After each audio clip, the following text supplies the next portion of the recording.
Let's take a look at the Washington Nationals starting lineup to begin the proceedings this evening. Injuries in a trade have limited what Jim Riggleman has at his disposal. Willie Harris, Pete Orr, Ryan Zimmerman off the top. Dunn, Willingham, and Elijah Dukes make up the middle of that batting order. And the lower third, Alberto Gonzalez, the catcher Will Nieves, and the pitcher Livan Hernandez. And they're going to take their cuts this evening against Tim Stauffer, who's making his 10th start of 2009 in a Padre uniform. And the last 5 times out for Tim Stauffer, 5 innings even. He's given up more hits than innings pitched. Sometimes he's walked 3, sometimes he's walked 2. Got to keep the walks down. Keep the ball in the yard. And one little nugget about Tim Stauffer as he takes the hill tonight, look for the curveball to be a bit more snappy action to it. A little bit of harder curveball than that looping curveball that he's thrown in the past. Got a little insider information here from Darren Bosley, huh? Working on the release point and the velocity of the curveball a little bit.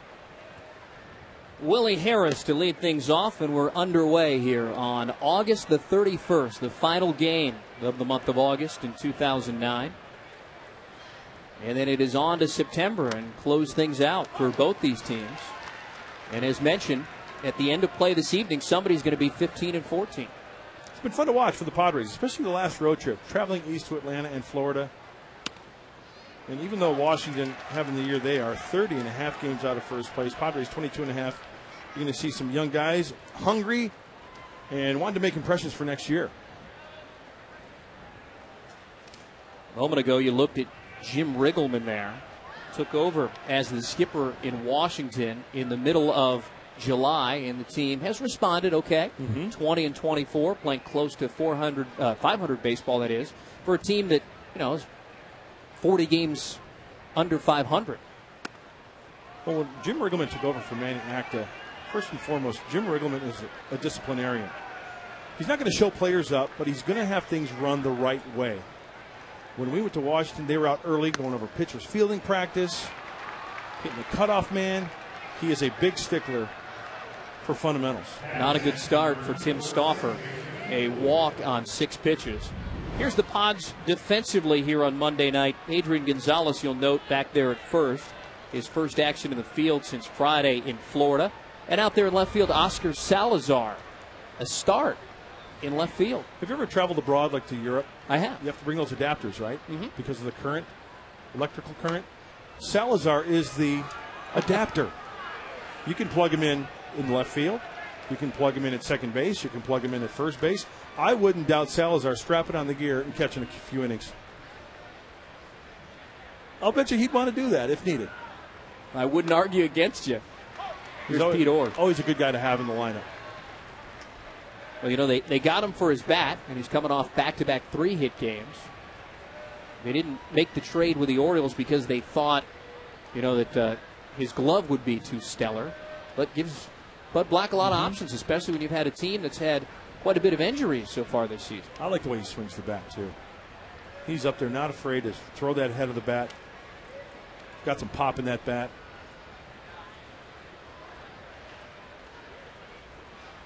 Willie Harris down at first, the 1-1 home to Orr. Jam shot in the air.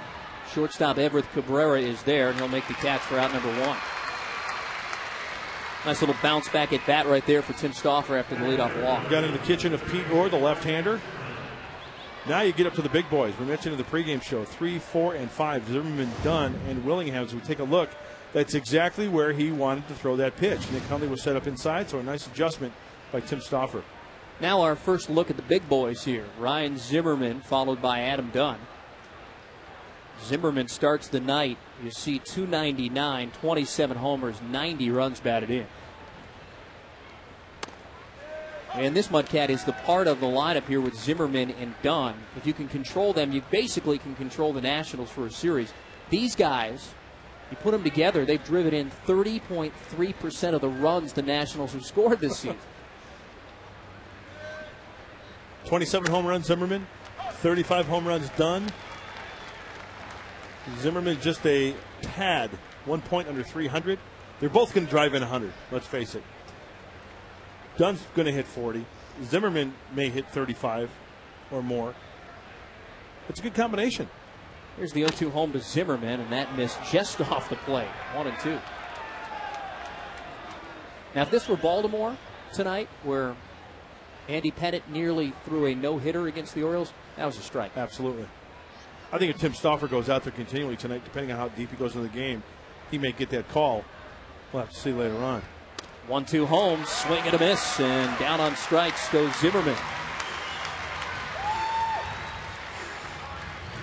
Judging by that swing, I think Zimmerman may have been guessing something off speed, because look at how late he is on that. I agree with you. That ball is on his back hip pocket by the time that barrel head goes through the strike zone.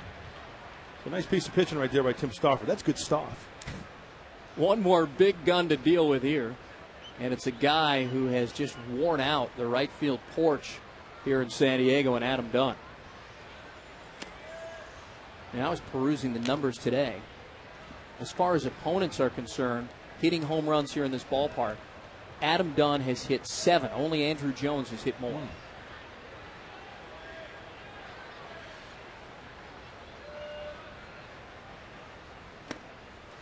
That will catch the corner. Yeah, he's going to punch out a lot. But you know what, though? Give me a guy like this in the lineup each and every year. Hey, big boy, you go ahead and punch out 160 times. Because he's going to give you 100 walks. Yep. He's going to give you 100 RBIs, and every year he hits at least 40 home runs. Well, look at his on-base percentage, .417. Didn't go. There's no appeal. Our good friend Mike Winters working the plate. A couple of years ago, you might recall, late in September, down at first base, Winters and Milton Bradley. Mm-hmm.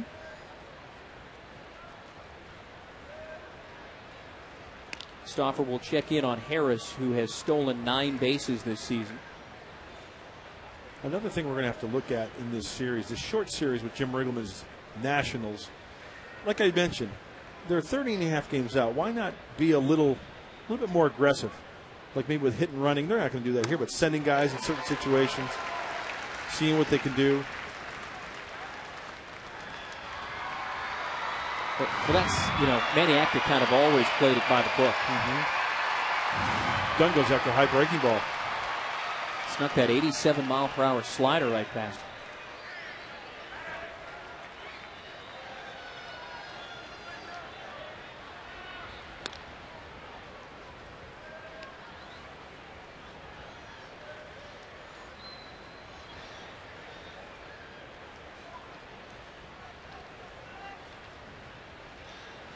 Two and two to Adam Dunn.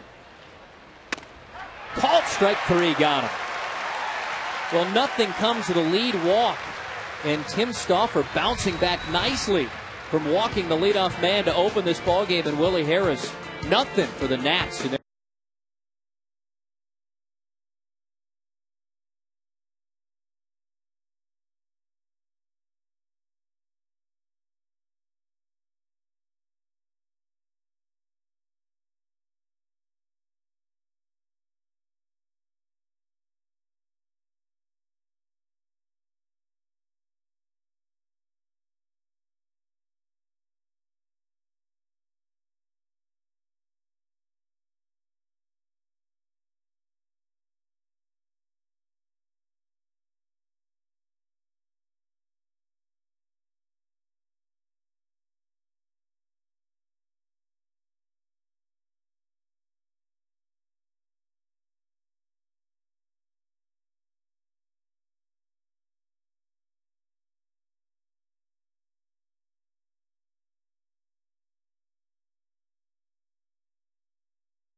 I'm Steve Quist. Time for the bottom half of the first inning. Everett Cabrera, David Eckstein, and Adrian Gonzalez scheduled against Livan Hernandez, who's making just his second start with the Washington Nationals here, at least in 2009. And starts off Cabrera with a high strike. He's fun to watch. He's not going to, you can just put your radar gun away. Just pack it away. You get a bag of popcorn. Cabrera trying to bunt to get on. Nobody's at first. Hernandez will hold it. And Everett Cabrera with yet another bunt base hit. Starting to remind us of Willie Taveras and Michael Bourne. Good bat control is always a key. And you know what? They could have banged Everett Cabrera, his back foot completely out of the box. But I won't mention anything about that. Hernandez going for it. Dunn was going for it, or just could not get it over there in time. The speed of Cabrera is the difference. So let's see whether or not they send him. He does have 20 steals. Both teams have had the lead man on to start this game. And here's David Eckstein.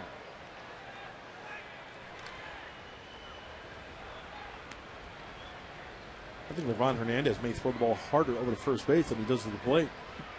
But every time I see him pitch, I'm reminded of the 59-mile-per-hour curveball that he broke out a few years ago when he was a member of the Washington Nationals here at Petco Park.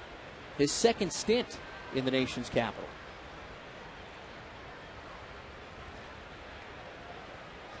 And much like the San Diego Padres, the Nationals have a lot of young pitchers. And part of the reason why they picked up Livan was to ease the burden on those guys in the month of September.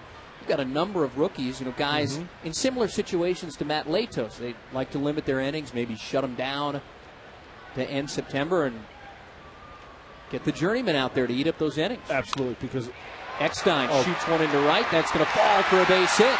The speedy Cabrera around second on his way to third. The ball got away from the right fielder, Dukes. Cabrera is going to score from first, and the Padres take a 1-0 lead.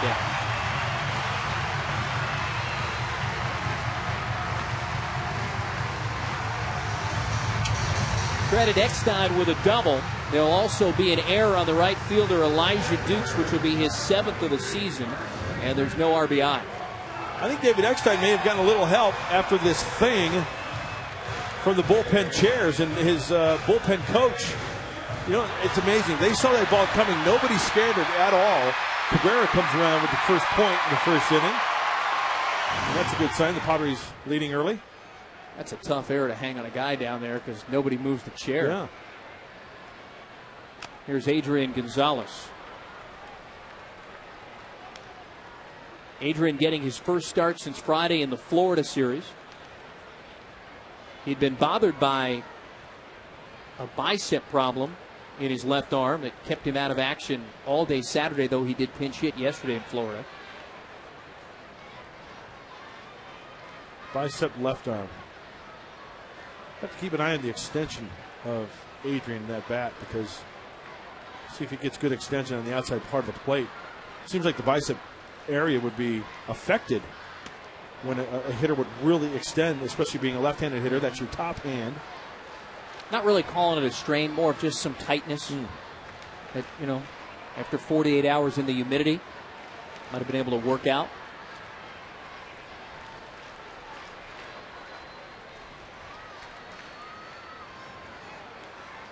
Livan taking a lot of time.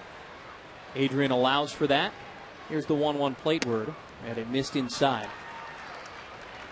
Adrian's already homered this month against Livan Hernandez. Back on August the 6th against the Mets. 2-run shot to dead center, and as a matter of fact, 4 home runs in Adrian's career in 24 ABs against Hernandez. As you see the Nats imploring the shift. Or employing the shift. Help me with my grammar. Yeah. Yeah. You don't care. You know what I said. Utilizing the shift? Better. I'm going to write that down. Hey. You take a look at Pete Orr playing shallow. He's the rover out in shallow right field. And an Adrian Gonzalez fan looks on. And Adrian chases one, and he's down on strikes. That's the first out of the inning. Here's how Bud Black sets him up here in the opener against the Nationals. After Gonzalez is Kuz, Venable, and Salazar. Lower third made up of Hundley, Gwynn, and Tim Stauffer. And as mentioned, Livan Hernandez, his second start this month against the Padres, and his second since being acquired a second time around by the Nationals. This guy's going to eat up innings, as you mentioned, Steve. More hits than innings pitched. That's always a given. But something about Livan Hernandez. Oh, Kuz sends a first pitch into right center field. That's going to get down and one hop the wall. Eckstein will score easily from second. Kuz into second with an RBI double. It's 2-0 San Diego.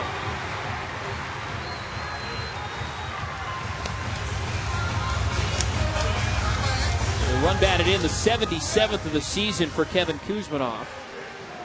And I think I said this in the pregame show, you're going to get your hits against Livan Hernandez. Absolutely, and the stats show that. More hits than innings pitched over the course of the year, and Kuz stays on this one. It's the outer half. He sends it to right center field. And I got a little nugget of information for David Eckstein. I said, how do you approach a guy like Livan Hernandez? Well, you have to stay back because he throws softly. You have to wait the ball to travel. Happy haircut, Eck, by the way. He's got to look good. You know, his brother is the hitting coach here. But one thing about Livan Hernandez, never the same pitch, never the same speed, never the same location. He will mix it up on you. Yeah, I think the thing is, though, is he'd like to limit the slugging percentage, you know? Sure. Doesn't mind giving up the base singles, knocks, yeah. but, you know, we've already seen one get out to the wall here and another one get down into the Nationals bullpen.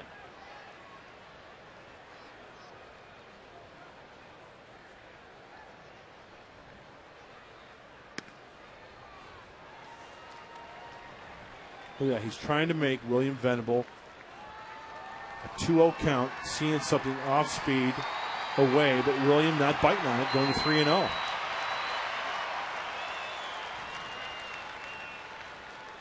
Oscar Salazar waits out on deck. And that missed. They tried to run in the two-seamer down in on. And Livan Hernandez walks his first. Now, 5, make it 4 of the first 5 have reached base for San Diego. Nationals defense is brought to you by SD Storage, where $1 moves you in. Go to sdstorage.com to find a store near you today. See, the Nationals have the most errors committed of any team in the National League. 117 coming into play. Oh, Jim Riggleman will have something to say about that. Elijah Dukes in right field. It was the Dukes. It was the Dukes. First and second now with one out. Here's Oscar Salazar. Salazar coming off back-to-back 3-hit games, which match a career high for him.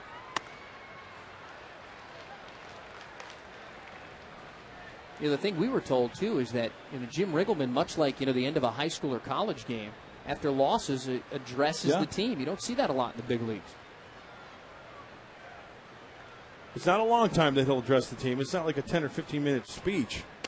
He'll spend a couple of minutes, a minute to 3 minutes, just addressing some of the things that he's liked and some of the things that they could work on. Teachable moments for a young team. Jim, the Padres skipper for 3 seasons, 92, 93, and 94 here in San Diego.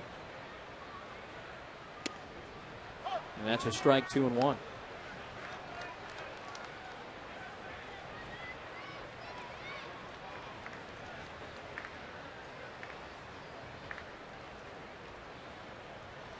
Four of the first 5 Padres have reached against Livan Hernandez here in the last of the first. And Salazar hits one to short. Gonzalez up with it to Orr for 1. Back to first to double play. And that will end the Padres half of the first inning. However, they get a couple. And after 1, it's 2-0 San Diego.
Friday, September the 11th. Be sure to stay after the game as we remember the events of September the 11th, 2001, with a special Friday fireworks presented by Padres Banking at Bank of America.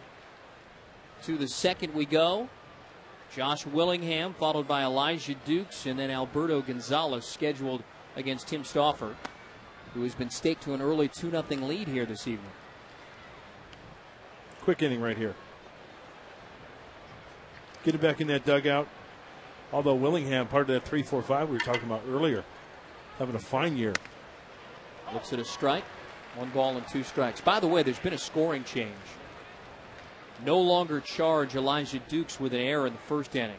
Eckstein gets a double and a run batted in. Nice. They've looked at it a couple of times on replay and said, yeah, that's not an error with the guy not moving the chair. I think the error should be on the guy in the chair, as you mentioned. If they can do that. Why not?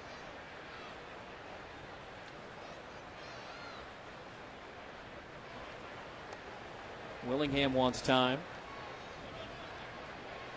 That would have been the 118th error of the season for the Nationals.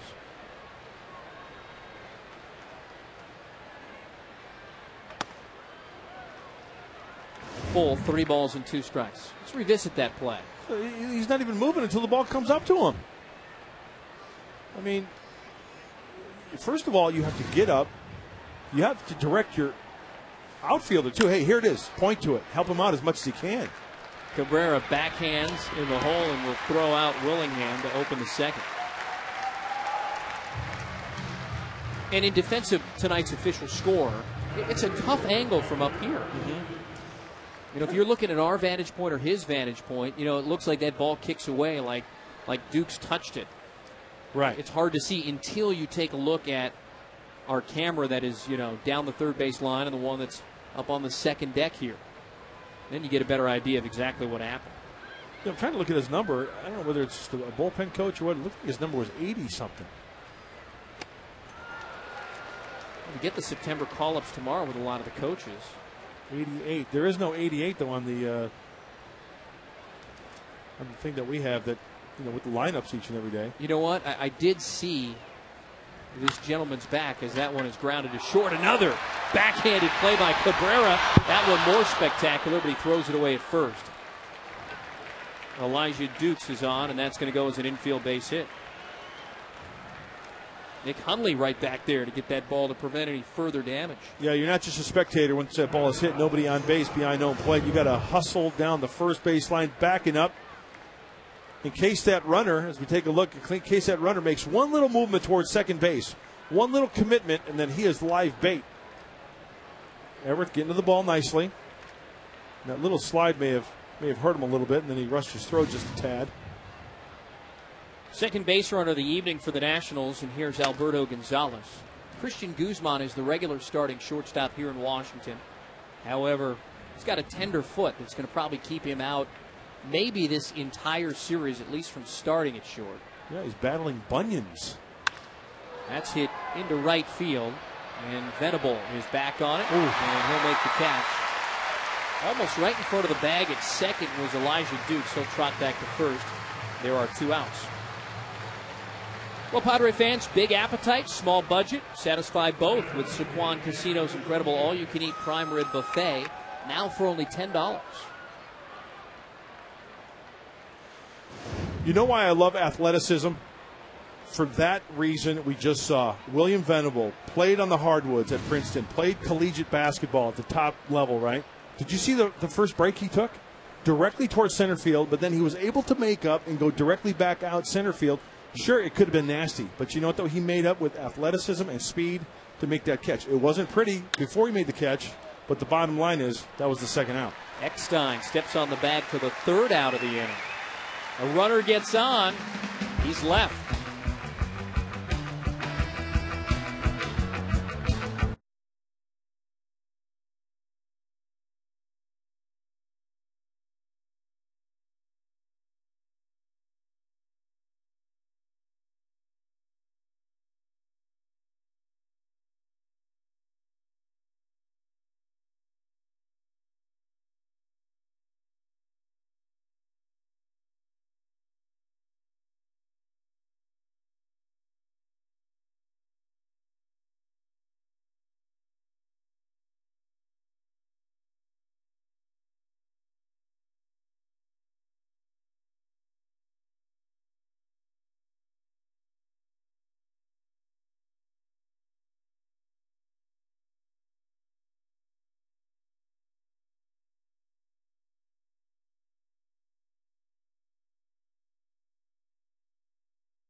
Here we go to the last of the second. 2-0 San Diego. Nick Hundley to start things against Levon Hernandez. And the breaking ball dips in for strike one.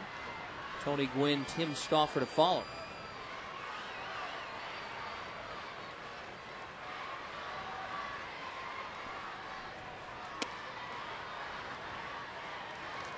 Yeah, we kind of touched on this earlier about Levon Hernandez's last start coming on August the 6th against the Padres here at Petco Park in a Mets uniform.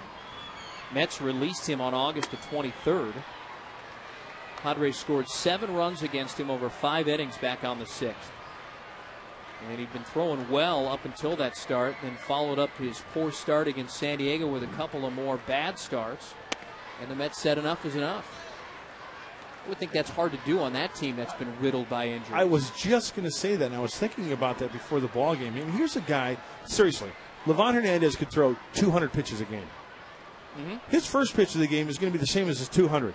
It's just how effective is he going to be? Is he going to hit his spots? Sure, he'll give up his hits. But, you know, you're right. In the situation the Mets are in right now, why not just stick with the guy? You might get 3 or 4 good starts out of the guy. 3-1 plate word. Bounced on the ground. Backhanded by Alberto Gonzalez. Strong throw, not in time. Catcher Hundley beats it out for an infield hit.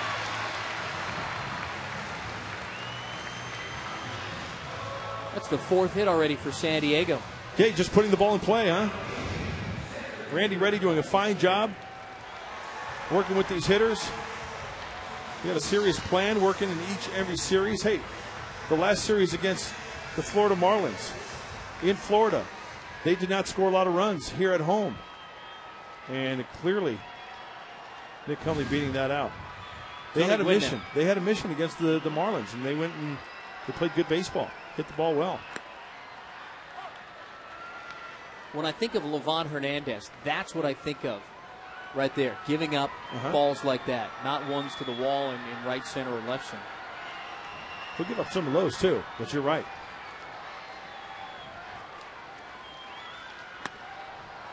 I've never looked, but I bet you his whip is about as bad as there is out there. Yeah, I would say it's above 1 plus, 6 or 7? If not bordering on 2. That's walks and hits, innings pitched, right? Yep. Yet I believe he's going to pitch into his 40s in the big league level. He may. There'll be somebody out there who, you know, number 4 starter, number 5 starter. Still got 6 years to go before he reaches 40.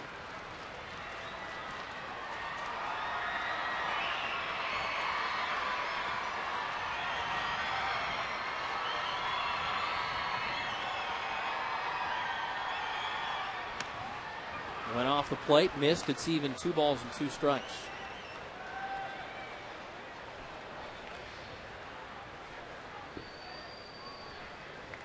Tim Stauffer, the pitcher, out on deck. 5 base runners already for San Diego.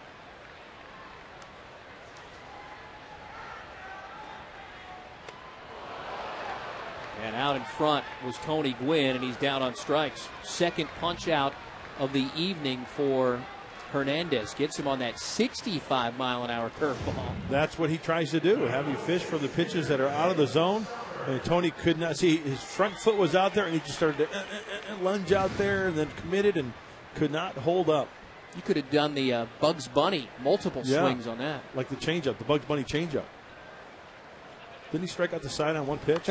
Yeah, bunted right back to Hernandez. He'll give a look to second. Hundley's in there safely. Stauffer is retired on the sacrifice bunt. Well, Padre fans, we remind you Wednesday is officially free and easy at the Del Mar Racetrack. Diamond Club members enjoy free stretch run admission, free reserved seating, and a free program. Plus, enjoy half-price domestic draft beers, soda, and hot dogs at the select stretch run concessions. Back to the top of the lineup. Here's Everett Cabrera. And a runner in scoring position. How nice is that? Everett's knocked in 26 on the season. Bunted to get aboard his first time and takes a strike in the outer half.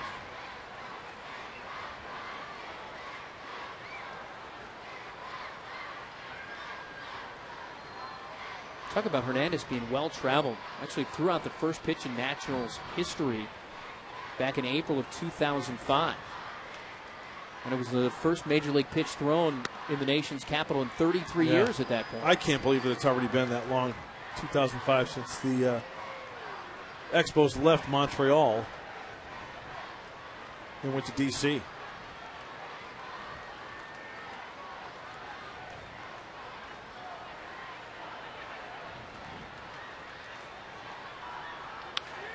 I don't know what this says about the Nationals, but he still ranks first in the history of the team. Now, this is the brief Nationals history. This doesn't count the Expos history. But he still ranks number 1 in wins and innings pitched, 24 wins.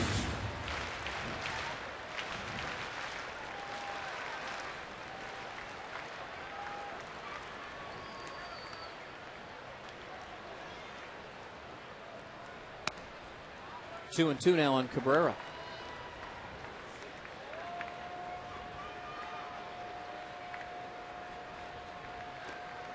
Oh, he'll take his own sweet time, too. His own little pace out there. And that will also get the hitters a little froggy, you know? Swinging at some bad pitches, possibly. And way out in front again is Cabrera, another Padre batter biting on the 67-mile-per-hour curveball. That's the third punch out of the evening for Livan Hernandez.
Time for Opponent's History, which is brought to you in part by the San Diego County Credit Union, your local financial partner for over 70 years. And you see the Nationals starting play tonight at 46 and 85, 5th in the National League East. And they finished 5th in their division in 4 of the last 5 seasons. Jim Riggleman, the third manager for these Washington Nationals. Of course, Frank Robinson, the Hall of Famer. Remember, he managed a little bit in Montreal, then went south to D.C. Manny Acta. And then Jim Riggleman. Hard to believe. Jim Riggleman, 56 years old. And I'll tell you what, he is in better shape than 3/4 of the guys on the field right now. That's a good point. After Hernandez, we go back to the top of the lineup, Willie Harris and then Pete Orr, and that's sent back up the middle of base hit. I was just going to say, Livan Hernandez is not a bad hitting pitcher, and he's got a leadoff single here.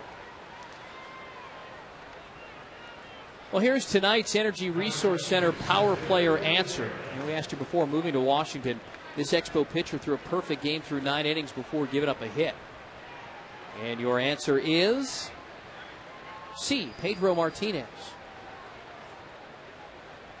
Dennis Martinez was the guy who threw the perfect game in an Expos uniform against the Dodgers. Right. With Chris Gwynn, I believe, making the final out. I remember that game. El Presidente. Ron Hassey catching. Ron Hasse has caught multiple perfect games in his career. Quickly, you know the other one? I think I've asked you this before on the air, so there's no excuse.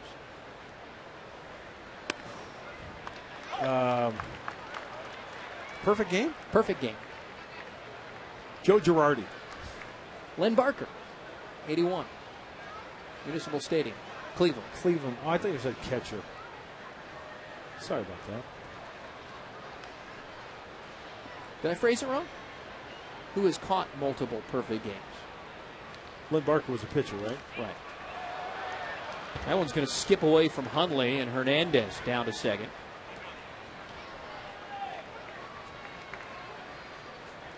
That's a wild pitch charged to Tim Stauffer, and a runner in scoring position here for the first time tonight for the Nationals. Yeah, it looks like it was a slider, maybe a 57-footer at that. Those are tough. The short hop ones are easier for a catcher. That one had the rotation, and then it checked up the other way, just up the left arm of Nick Hundley. 1-2 home to Harris. 2 balls and 2 strikes. There's that curveball I was talking about earlier. Keep an eye on it. Tim Stauffer trying to make that a little bit tighter, a little bit harder. Have you noticed whether or not it's worked yet? I think that's the first curveball that I've pretty much seen tonight. Breaking balls tonight, I've seen sliders.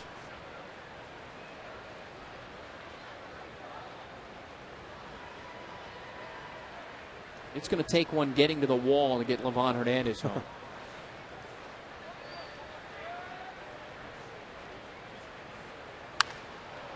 That's slapped out of play, and it remains 2 balls and 2 strikes.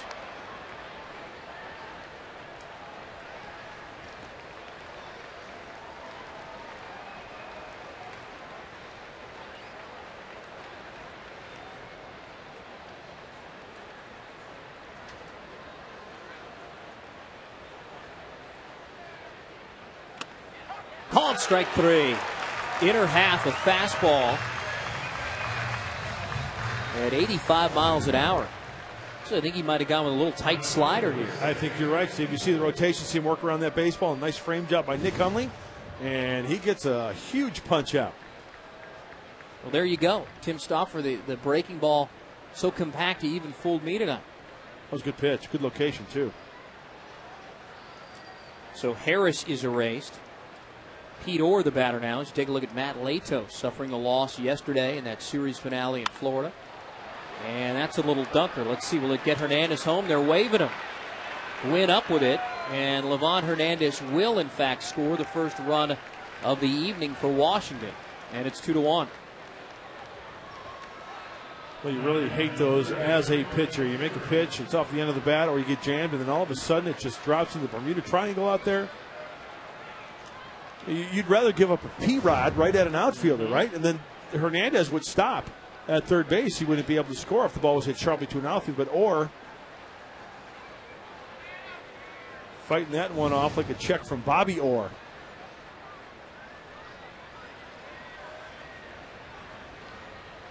So, as you would say, don't shut the toolbox yet, because here's Zimmerman, and he got underneath one. Popped it up to Eckstein at second. That'll be out number 2. Tim Stauffer early in this ballgame has made some nice adjustments, pitching to the big boys in this lineup. Tying up Zimmerman. He struck him out the first time and then popped him up there for a big out. And so far, Zimmerman ain't done. 0 for 3 to start the evening. And here's Adam Dunn. By the way, that run batted in for Pete Orr, who was just called up from their AAA affiliate in Syracuse, is just his second since rejoining the big league club. They've had some injuries. They made a trade, trading Ronnie Belliard, a post-waiver wire deal on Saturday to the Dodgers. By the way, the one thing that the Nationals really miss, Nyjer Morgan. Great defensively in the outfield, speed on the bases, just all the way around what he does for this club when he's healthy. So they really miss him. He jammed a hand in their last series at Wrigley Field. Busted it. Sliding into third base, trying to steal third, went in head first. Don't get me started on that. Yeah, that's He's a good done point. for the remainder of the season. I'm getting a brain freeze right about now.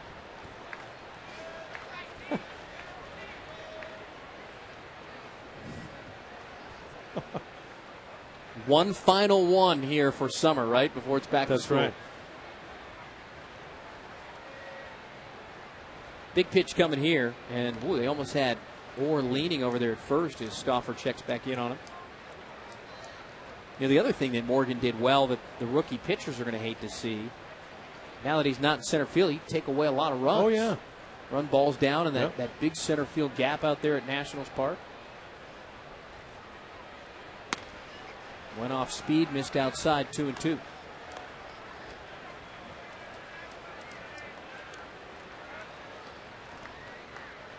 That's a shame because he was a young guy, too, that could have used, another 4 or 5 weeks of seasoning.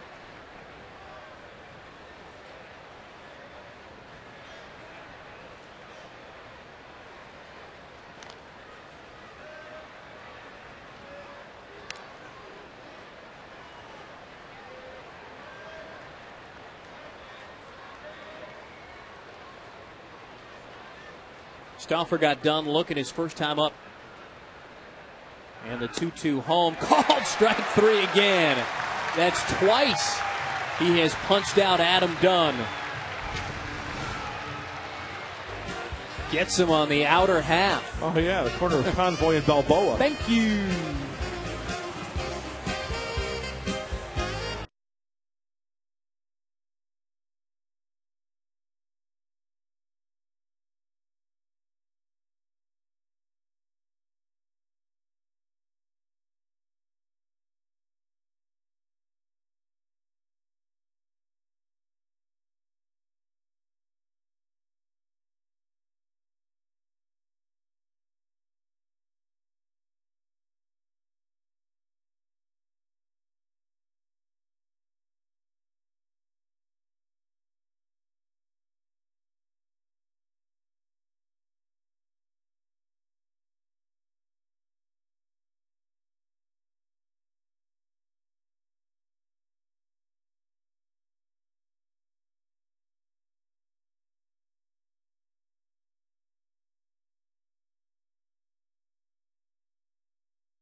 He's on Sunday, September 13th at 1:05. And get your own Padres cap. All kids 14 and younger will receive a free Padre cap presented by the military. Military banking at Bank of America. Get your tickets today at Padres.com. David Eckstein to start the home half of the third. And he's going to shoot another one in the air back of second, but this time Orr is going to run it down. Eckstein is retired quickly.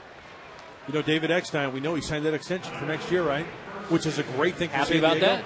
And you know what? I've got a feeling that there are teams that we may hear some rumblings like, gosh, we were looking at maybe second base free agents next year. Eckstein's the guy we maybe wanted on our. Ain't going to happen. Because you know why? He's going to have Padres across his chest.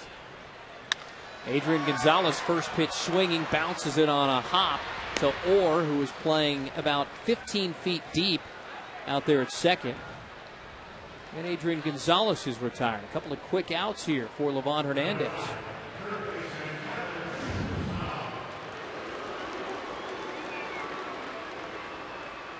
Perfectly placed, huh? That ball was hit well. Now I'm trying to figure out if Orr was playing a regular second base. He might have lined out to him. If he may have been shading a little bit more towards second base because Adrian likes to go that way, right? Up the middle into left field, but he hooked that one. Perfectly placed. This is Kevin Kuzminoff, who delivered a run-scoring double in the first inning, and he pulls this one down to third. Ryan Zimmerman awaits. A scoop at first by Dunn, and a quick 4-pitch inning for Livan Hernandez here in the third. Leave on, like money.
Padres lead it 2-1 as we move to the fourth. Time now for the Aflac trivia question. Name the 3 pitchers to have won multiple MVP awards. So we get back to school. There's your homework assignment. Brian Bollringer, Donnie Wall, and Will Knane. Is that the 95 bullpen? Josh Willingham to start things here in the fourth inning for the Nats. DeJuan Brazelton. How's the Rolls Royce holding up these days? That's right, he drove a Royal. Yeah, probably wish he didn't sink $750,000 into that, huh? It's pulled foul. Quickly, no balls and 2 strikes as Stauffer works ahead to open the fourth. That's a good sign. That is a good sign, and some big league pitching tonight from Tim Stauffer. Leadoff walk for the game, and then Orr, Zimmerman, Dunn. 1, 2, 3, 2 strikeouts, and also a nice job of pitching in the third. Yeah, 4 strikeouts so far for Stauffer, and the big boys he's fanned 3 of 4 times. And I'll have to admit, he got a benefit of a good call on a breaking ball off the plate to Adam Dunn in that third inning. Hey, that's going to happen. If he's calling it, go out there. Goes out there again and misses 2-2.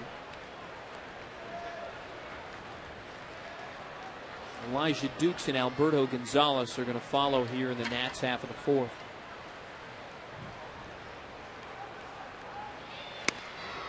Swing and a miss. Down on strikes goes Willingham for the first time. That's 5 strikeouts now for Stauffer. The front door slider. The slider on the inner part of the plate ends up on the inside part of the plate, and Willingham can't catch up to it. Love that. That's tight a good little pitch. Yeah. Here's Dukes. Tried to come back with a first pitch curveball there and missed up high. Dukes reached on an infield single back in the second. So you know what I think's great about that first pitch breaking ball? Even if you miss for a ball, I think some guys may be looking fastball, but I think that fastball might have a little bit more giddy up to it, and the hitter might have a little bit more difficulty catching up to it. That was a fastball there, and he didn't have a problem catching up with it as he singles for the second time. That one coming in at 91 as opposed to the 79-mile-an-hour breaking ball to start out the at-bat. But it was back-to-back fastballs right down the middle of the plate. Dukes had it measured. He stayed on it nicely. Now, the one he fouled back to the screen prior to this pitch, but look at this one right down the dish. Alberto Gonzalez, the batter.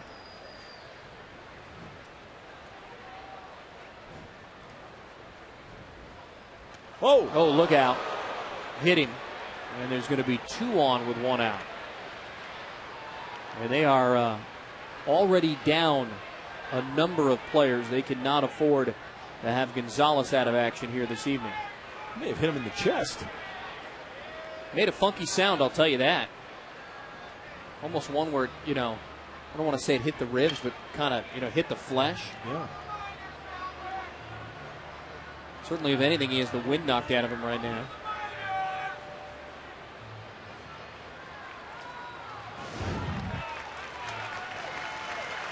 Oh, right in the chest. I think he dotted the eye in Washington. On the left breastplate. Pectoral. Yeah, he dotted the eye, sure enough. Dotted the eye or crossed the T.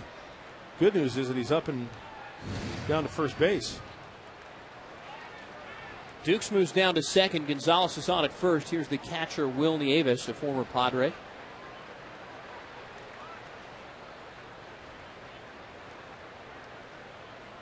Quite frankly, I had no idea who they'd stick out at shortstop if that didn't end the way it did. Guzman again gone with the tender foot, the bunions that you spoke of.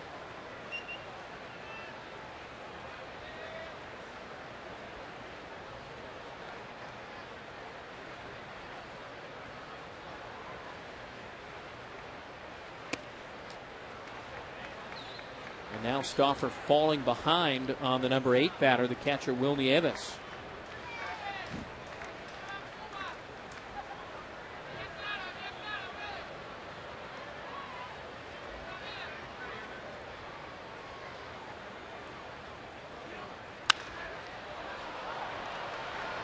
Takes a healthy cut on 2-0 and sends it out of play.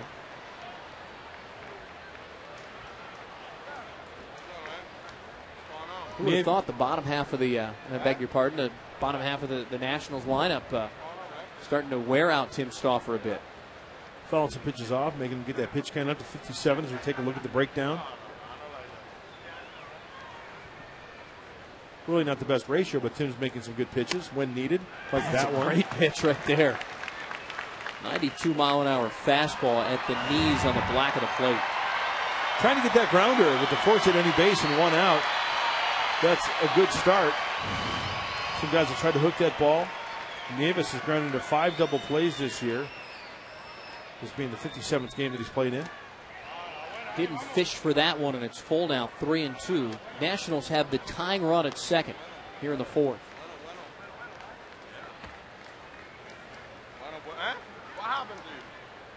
Ivan Hernandez is chatting with some of the fans down there. We can pick up from the field, Mike.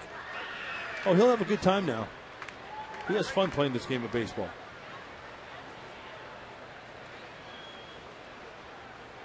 Who knows? It could be a scout or a GM for another team. He's looking for his next gig. Here's the 3-2. Did he go? Appeal to first? No. Working down at first is Wally Bell. Now the bases are loaded with 1 out for Hernandez, who, might we remind you, singled to center his last time up.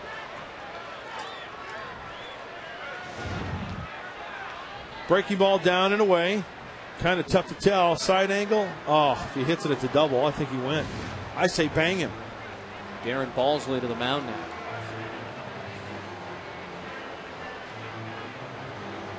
I think he went. And I'm not just saying that because he's wearing the Nationals uniform. His bat went out there. It was square to the infield. Now, how about pitch selection of the going with a breaking ball in a count like that? If he throws it for a strike and the guy looks sick on it swinging it, you know what? He looks good. But maybe more of a controllable, more tight pitch like a fastball like he threw earlier in the at-bat. If you got control of the fastball, I say stick with the fastball, especially number 8 hitter. So on a 3-2 pitch, Stauffer goes with a breaking ball and missed. Nieves held up. Here's Hernandez now with the bases loaded. And he's bunting and bunts it back to the mound. Stauffer Nice. bare hands, and they get one to first, and they get the double play. 1, 2, 3 double play. And the Padres are going to stay ahead by a run. Nicely done, Tim Stauffer, Nick Hundley, and Adrian Gonzalez.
Depot's doing more on defense. Home Depot, more saving, more doing. And our play of the night would be this 1-2-3 inning-ending double play. Bases loaded, one out. I'm Hernandez surprised. is single. I am too. I'm surprised Livan Hernandez did not swing the bat there. And you know, did Livan Hernandez look back to see what was going on? Was he kind of not going all out down the first base line? I think I saw him turn to see what was happening with the play. Nick Hundley had more than enough time. I mean, Hernandez is a .233 career hitter. He's got 9 career home runs going into this year. I say take your chances. Let him swing the shillelagh. He got a base hit the first time up. It's just been that kind of a year here in Washington. Venable. That should strike 2. No balls and 2 strikes.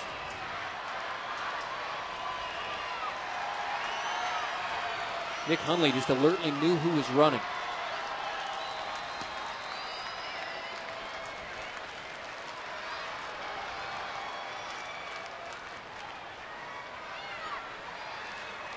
Will Venable has had a nice month of August. 17 runs batted in, 6 homers. He'll finish batting better than 300. Looks at strike 3 there. 4 punch-outs this evening for Livan Hernandez. Time to answer tonight's Aflac trivia question. We asked you to name the 3 pitchers to have won multiple MVP awards. Clemens. None of the guys you mentioned were on there. I don't see Donnie Wall. Walter Johnson, Carl Hubble, and Hal Newhouser. Here's Oscar Salazar. And, of course, the big train, Walter Johnson. Yeah. Remember the Washington Senators. So that's the tie-in here this evening.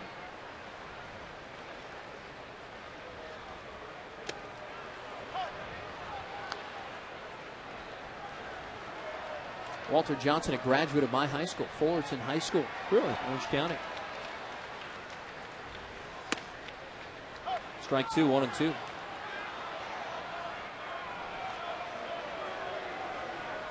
Salazar hit into a 6-4-3 inning-ending double play in the first. It was a 2-run first for San Diego. Pulls that one to short. Gonzalez has it. And that is out number 2. Well, he was known affectionately as the Big Train. Won 417 games in his career. And as a matter of fact, the Senators won only 1 World Series championship. It came in 1924. That's been it for the District of Columbia. And he was the guy that pitched them. He'd get lit up today. I say that with all sincerity. I think pitchers are much stronger now. The pitchers throw better breaking balls than they did back then? You just imagine him as a guy that went out and threw like 81. No, he threw hard. But I think it would be a totally different game with him pitching today. I think hitters are better, bigger, stronger, obviously. They didn't have radar guns back in those days. Didn't have radar guns. But they measured feet per second. And how accurate was that? Well, they said he topped out about 91. Hundley off the end of the bat to right. Dukes has it. It's a 1-2-3 inning. The second straight here for Livan Hernandez. Put that one down as F9.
Mid-game recap brought to you by Murray Lamper Construction. Do you need more space? For quality, integrity, and value, there's like one company to call. Get on the horn, call Murray Lamper Construction, or get on the web at murraylampert.com. Third time through for the Nationals against Tim Stauffer, who's given up 1 run on 4 hits. He has struck out 5 this evening. Harris, Orr, and Zimmerman to greet him here in the 5th. Padres got a couple of early runs in the first inning on an RBI double by David Eckstein and then an RBI double by Kevin Kuzminoff. Matt's lone run came in the 3rd inning on an RBI single by Pete Orr.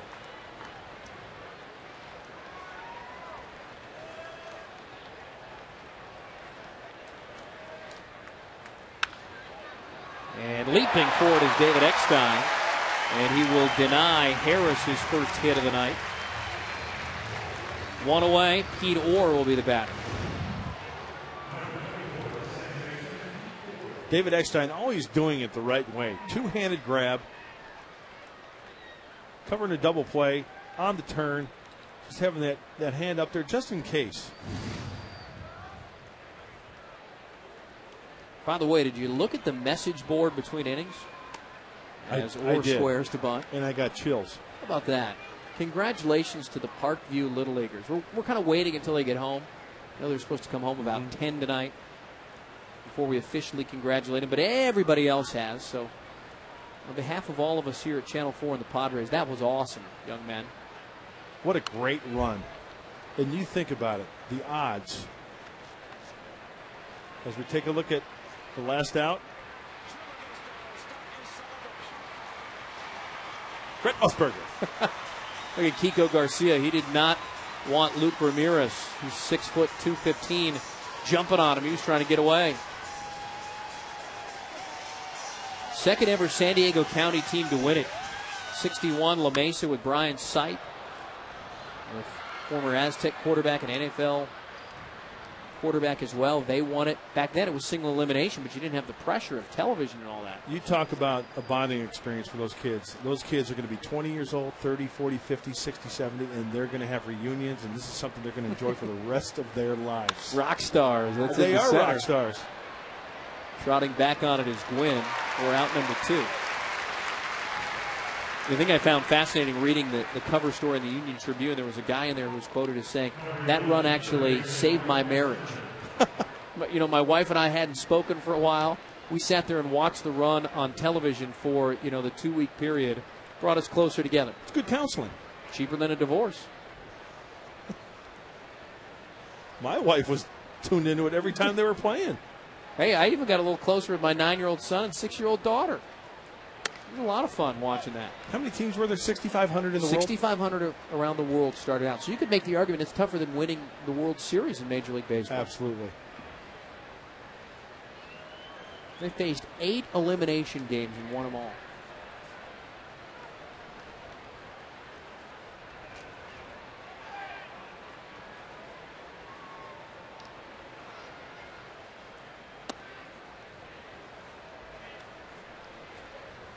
A ball and a strike here on Ryan Zimmerman.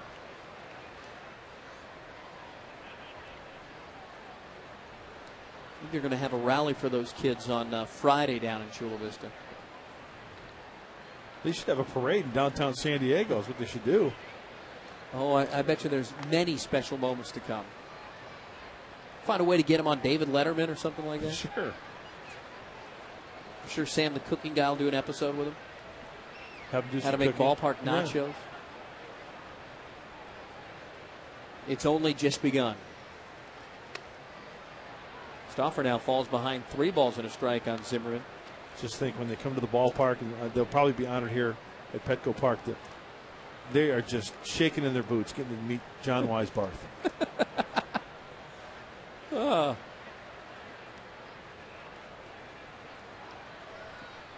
3-1 hammered into center, a base hit. Zimmerman takes a wide turn, thinking about second, going to test the arm of Gwynn. The throw is not in time.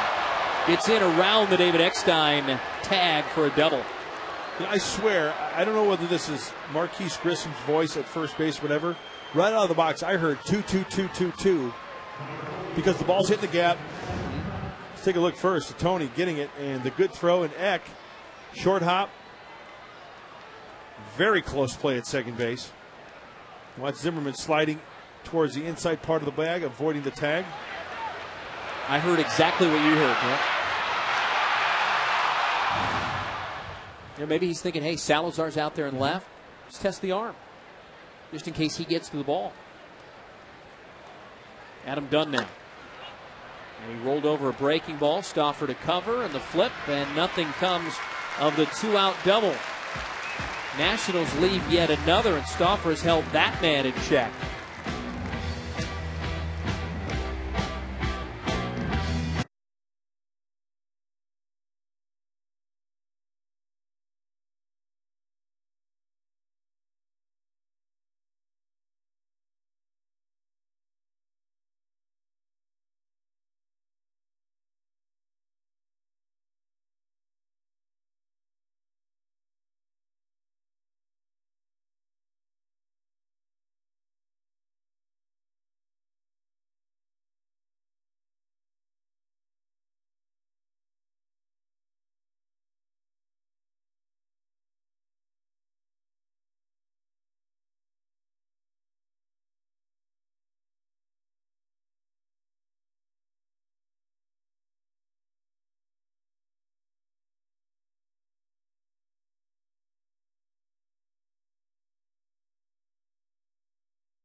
service. The only place is Valley View Casino. Everybody knows your name, from the valet guy to the people at Black and Blue Lounge.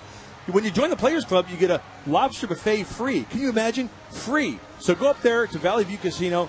Enjoy, eat. In fact, you know what? Hey, Moose, Rocco, help the lobster find his checkbook. See you at Valley View Casino. Just watched Caddyshack last night. Back-to-back with the Blues Brothers. 5 hours of good entertainment. Great shelf life. Cuteness sighting. Cotton candy, it's all good. That's off the cuteness scale. That's an 11. Bottom of the fifth now, 2-1 San Diego. Gwynn, Stauffer, and then Cabrera against Levon Hernandez, who settled in. He's retired 9 Padres in a row. He has made quite an adjustment. First inning, 6 batters come to the plate, 2 runs. Last Padre to reach base, Nick Hundley, when he hit that ball to the shortstop, Alberto Gonzalez. He kept it from going out into the outfield and threw wide at first. Other than that, nothing but putouts. And Levon has never done well here at Petco Park. He comes in with a career record of 0-4 and an ERA of 6.37 in 6 previous starts here in San Diego. Man, 82-mile-an-hour heater. And remember what he struck out Tony Gwynn last time with. Remember the curveball? Curveball, yep. Couple of strikeouts tonight with that curveball. First side of the rubber, you just have to be in touch with that pitcher's plate that they call it in the rule book. A lot of guys in your era do that. You know, I went right from the more and more I look at it, I like the idea. Just that little bit of an angle gives you an edge. Jammed Gwynn right there. Got the edge he wanted. 10 in a row retired by Levon Hernandez. I went right from the center of the rubber just because I always did that from a young age. But when you think about it and you watch guys who are successful at doing it, you see the reasoning behind it. Especially if you're a right-handed hitter and you've got a lineup that's loaded up with lefties, or vice versa, a lefty and righties. There's another good look as Stauffer stands in and looks at strike one. You know, having watched a lot of baseball, late 70s, higher 80s and 90s, I don't remember that being shown a lot on baseball broadcasts. That's why I'm wondering if anybody did it. Yeah. I'm sure there are guys who did it. Not a lot, though.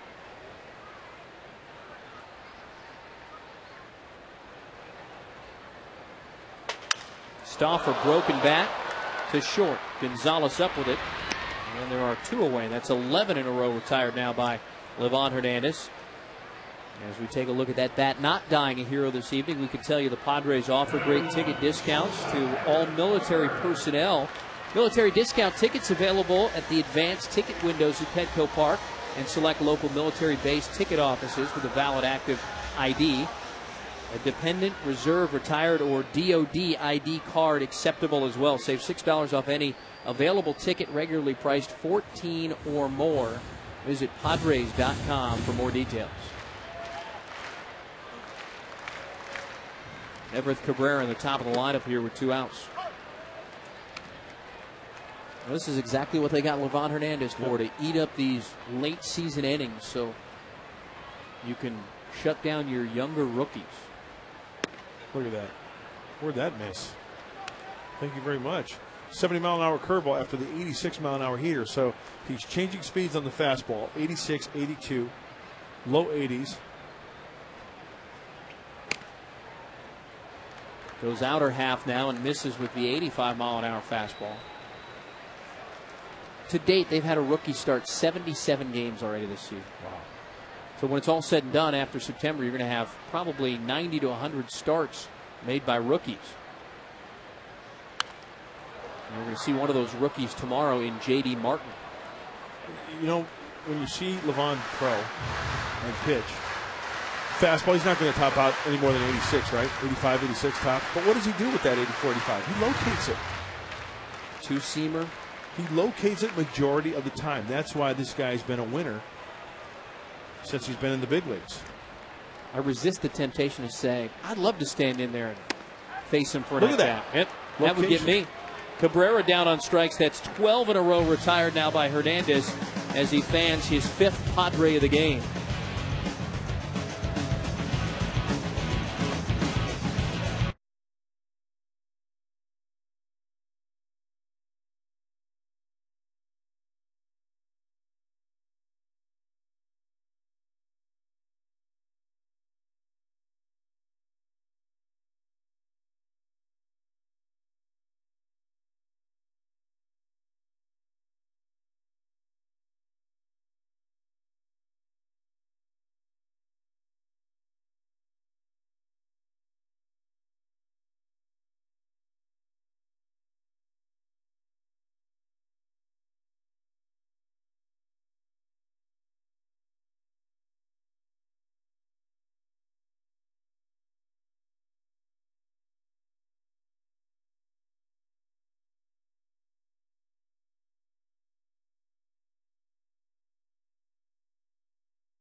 Hey fans, enjoy Padres weekday afternoon games and get 2 tickets for the price of 1 in select seating sections. Enjoy 2-for-1 prices on tickets and Wiener Schnitzel hot dogs on Wednesday, September the 2nd at 12:35 with Padres 2-for-1 getaway days presented by Southwest Airlines. Tim Stauffer back for his 6th inning of work, holding the Nationals to a run on 5 hits. Willingham, Dukes, and Gonzalez scheduled against him here in the 6th. Boy, with the way that Livan Hernandez has been locked in the last 1, 2, 3, 4 innings. My goodness. You talk about making an adjustment. He's hitting his spots. He's going to try 12 in a row.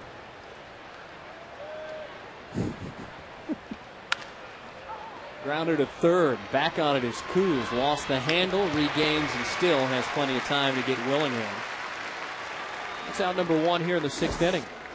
Time for the Subway $5 footlong fan poll, and it's time for your chance to win Subway's big night at the ballpark and monthly Subway footlong feast. Text Subway to 269-411 now for your chance to win. Here is tonight's question. Can the Nationals avoid 100 losses this season? Absolutely, I think they can. Well, they're at 85 losses now, right? We're going into September. Into right. Venable has it. They had an 8-game winning streak in the month of August, playing extremely well.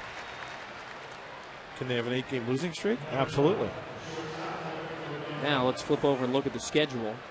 You're going to wind up facing Philadelphia 6 more times, Florida 6 more times, 3 against the Dodgers, and 7 more against Atlanta. They might be destined again for another 100-loss season.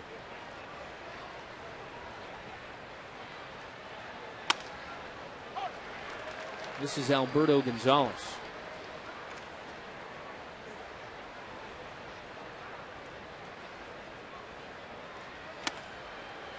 That's a strike. Remember, Gonzalez got hit in the breastplate last time. This is David Eckstein getting hit as he squared the bunt on the right side. This is going to get Gonzalez here on his left side. Eerily similar. Either way, it hurts, Mr. Buttermaker. You bet it does. I remember there was a time when David Eckstein had like 5 or 6 black and blue marks on his chest. Remember, he bunted one off his chest. He got one in the chest. A line drive. On a couple of hops down to Adrian. He'll call off Tim Stauffer, and it is a 1-2-3 inning. First of the evening for Tim Stauffer. It remains 2-1 San Diego.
Breakfast at the Park. Enjoy specialty breakfast items at select concession stands every Sunday home game.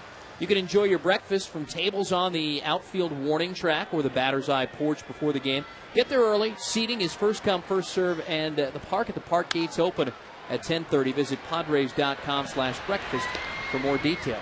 Look at this, 13 in a row now. First pitch swinging is Eckstein, one away here in the sixth.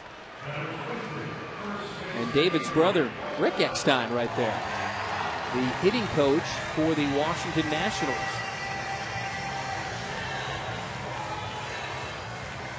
You know, when Eck was in Washington at the end of July, it was the first time they were to oppose each other as professionals, and David was on the disabled list. Here's Adrian Gonzalez. That's a strike. So I asked him today, I said, have you guys ever, crossed paths at all in your professional years? I mean, they were both out of Florida in the late 90s. He said, yeah, when my brother in 2007, I was with St. Louis, and he got a call up in September. He was the hitting coach for the AAA affiliate. And so they were, I don't want to say on the same roster, but they were on the same team in September of 2007 as members of the Cardinals. Yeah, Rick's collegiate career came to an end after an injury when he was playing at Florida in 1996. It still sounds like he seeks advice from his brother. Oh, I'm sure he does, yeah.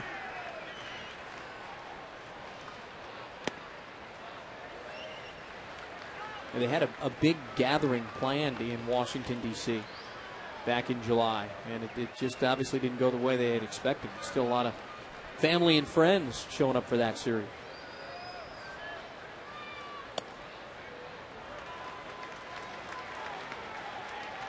Three balls and a strike here to Adrian Gonzalez. Might the streak of 13 in a row retired by Livan Hernandez end right here after this next pitch.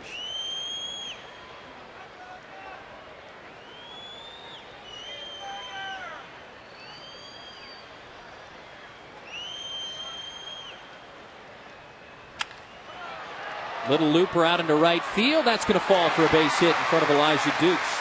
And in fact, the string of 13 in a row is broken by the one-out single by Gonzalez, his first hit of the night.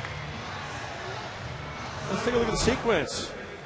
Hernandez versus Gonzalez. First pitch, trying to dot that outside corner. The location of the fastball has been a big thing for Livan tonight. But look at the consistency. Away, away, away. 4 pitches, and then he changes his location.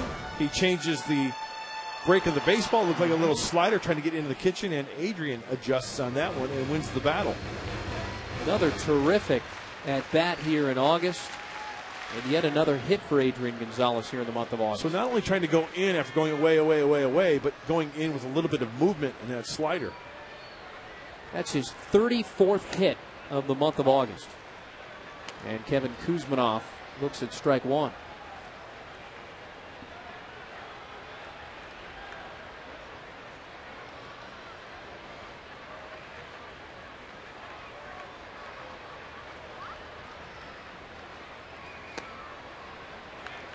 .65 miles an hour on the big sweeping curveball.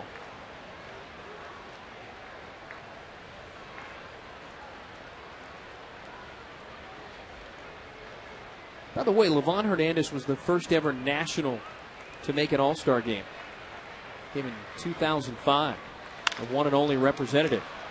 Down to third, Zimmerman going to start the 5-4-3 double play. And no damage for San Diego in the sixth. We're going to go to the back third tonight from Petco Park. It remains 2-1 Padres.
Transit District from North County take the coaster train to every home game at Petco Park. Yesterday, I would have wanted to jump in those fountains. Smoking. I know you guys were in Florida where you had to battle humidity and heat, but for those of us who were back here, that was something else yesterday. Back alongside Mark Grant, I'm Steve Quist. Mark Neely has the night off. We got ourselves a pitcher's duel here, Quiz. I like this. Will Nieves is going to start things. Levon Hernandez on deck again, chatting with the Sony Dugout Club seat members. Get maybe a little scouting report on how to attack Tim Stauffer here in the 7th. And Willie Harris will be the third batter here in the 7th.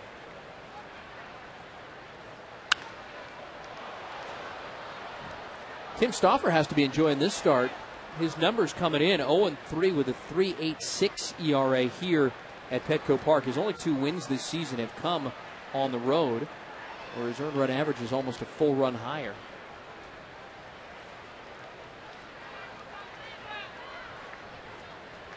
Can't imagine Levon Hernandez has had too many at-bats in the 7th inning of games.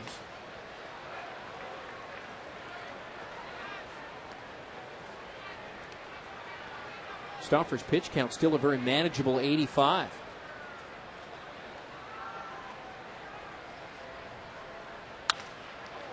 And that's going to be a base hit.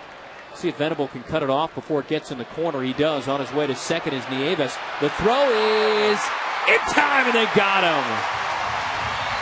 Well, Zimmerman stretched out a double with 2 outs in the 5th, but Will Venable will have none of that. None of the catcher trying to swipe an extra base on him. Now that was some kind of nice. We've seen William Venable dive towards the line, make some great plays, make some adjustments. That's a clean catch, and like a pitcher, right over the top. Oh, and you know what? The throw was up, but Evan Cabrera gets the tag down. Where'd that miss? Is there anything Will Venable has not done here in the month of August? You know, I think his body lost contact with the bag and his glove hit him in the knee.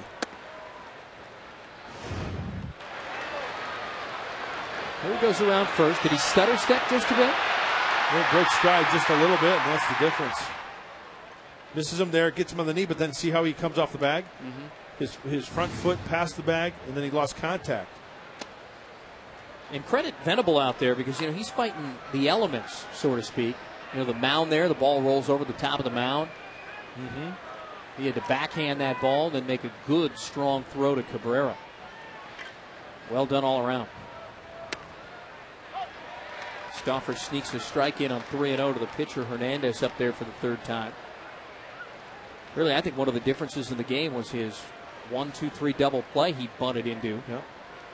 When there was bases loaded and 1 out in the 4th, and he's going to draw a walk.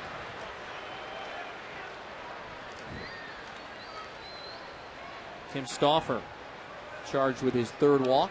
That is so frustrating. Defense makes a great play for you, and the pitcher coming up, who can hit a little bit, but you end up walking the pitcher. Willie Harris now with 1 out and 1 on.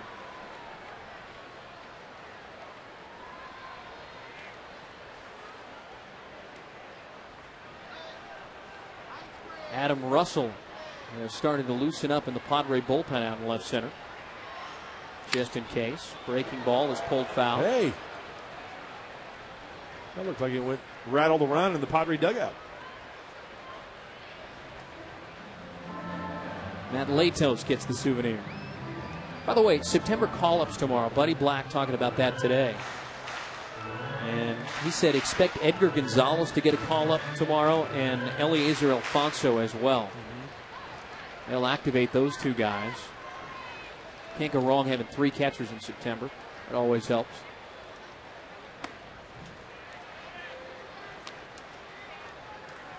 There you take a look at Edgar, who, by the way, received one of 3 autographed hats from the Chula Vista Little League World Champions. Oh, nice. The team signed 3 of the teal West ones as Harris sends it deep into left field. Going back on it out there is the left fielder, Salazar, and he's going to run it down. Bang into the wall for a huge out. Now he is hurting out there in left field. And Adrian Gonzalez at first telling the trainers, hey, we need somebody out there. And it looked like his knee just banged in to the auxiliary scoreboard out there in left field. And he's in pain.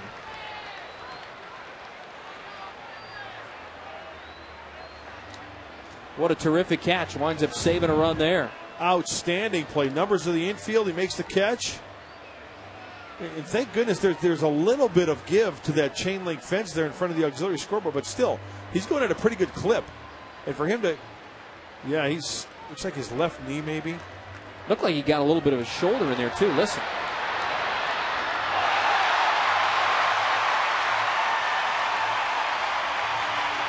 See him favoring his left knee there. Oh. Paulie Navarro, the trader, out to lend some assistance here to Salazar. That was a great catch. Big league.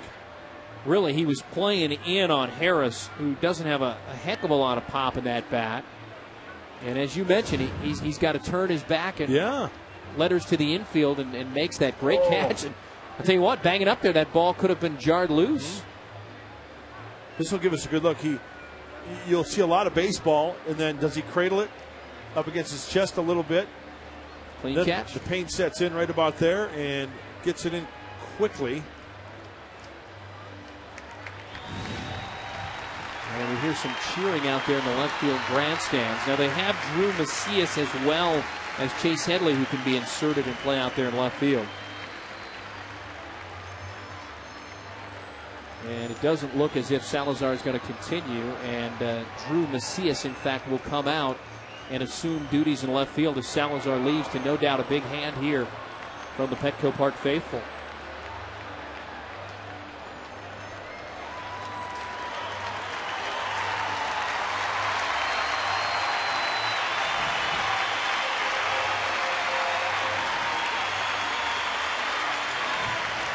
You know, one thing I wanted to mention on that play, Oscar made a great catch, no doubt about that. But you see Tony Gwynn? Tony Gwynn was right there in case that ball caroms off the fence or he does not come up with it.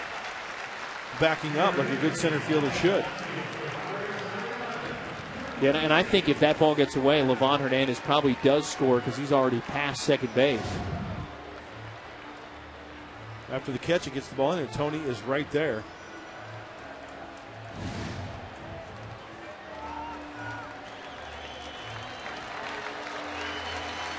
Salazar is going to get his third hand here from the fans above the Padres dugout.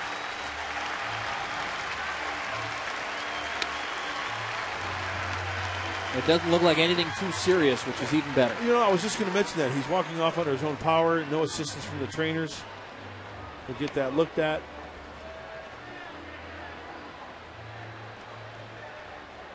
So Macias will get a few minutes to loosen up out there in left field. Salazar has now departed to the clubhouse after a terrific, perhaps game-saving catch. And here's Pete Orr with 2 outs. And Livan Hernandez down at first representing the tying run. Interesting. In a situation like this, would you run for Hernandez down at first? I think they're going to let him pitch. Yeah, they want to keep him in the game. He's throwing a gem. That's just my gut feeling. It's kind of, comes to the point where it's that line there, It's like, how many more opportunities are you going to get? You're down to your final 7 outs. His pitch count's still very manageable. Yeah, like I said, he's good on the first pitch. He's good on pitch 200.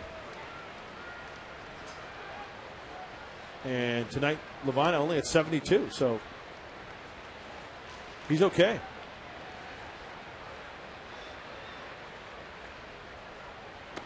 Or a swing and a miss. Plus, another factor, I think,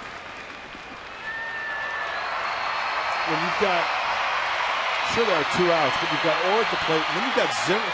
You're hoping you can get to Zimmerman and Dunn to maybe do some damage, to either tie it or take the lead, and then give Livan another chance to go out there and pitch another inning for you.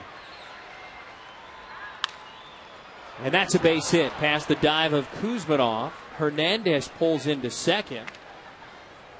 Pete Orr has his second hit. He's 2 for 4 tonight. And now the Big Boppers with the tying run at second and the go-ahead run on at first are going to get an opportunity. And here comes Bud Black to the mound. He's got a righty and a lefty in Thatcher out there.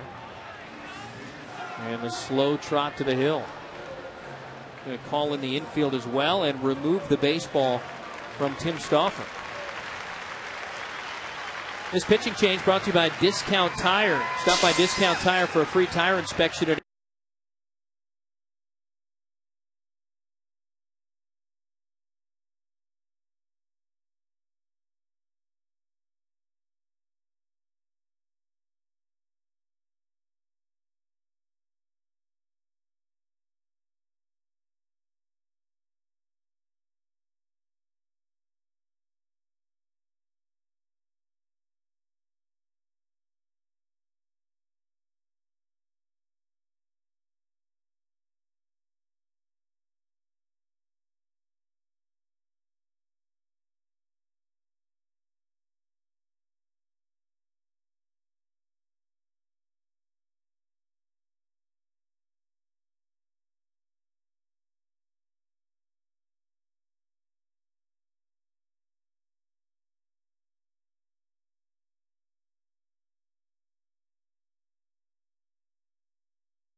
full range of loan and deposit products. Membership is open to all who live, work, or go to school in San Diego County. Adam Russell, first out of the bullpen. Runners at first and second here in the 7th inning with 2 outs. And a big matchup here. Righty on righty. You've got the big boy Zimmerman coming up. He inherits 2 runners. Just 1 out to get here in the 7th inning. Boy, if Russell can get out of this, even though it's just 1 out, but with Zimmerman and the runners out, what a great confidence booster this would be for the right-hander. Zimmerman has drove in 12 runs in his last 12 games. So the situation, the pitcher Levon Hernandez is standing at second. He scored from second on a Pete Orr base hit back in the 3rd inning. And on at first base happens to be Pete Orr, and Zimmerman looks at strike 1. There is a left-hander loosening up in Joe Thatcher should Adam Dunn come up here in the 7th.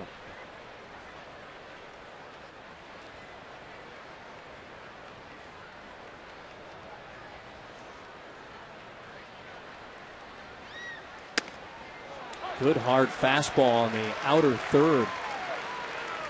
Russell pounding that zone. No balls and 2 strikes with 2 outs. This is where a reliever really wants to pick up his starter. Russell 1 out away from at least giving Tim Stauffer a chance to win this ball game. Stauffer 6 2/3 tonight, and Zimmerman looks at one just outside. 97 on the gun. Pretty good pitch.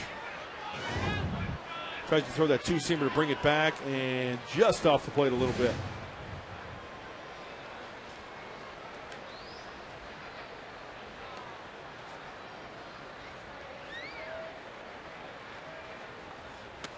Way off the plate there with a slider. 2 balls and 2 strikes. Adam Dunn again waiting on deck. 2-1 San Diego here. Top half of the 7th inning.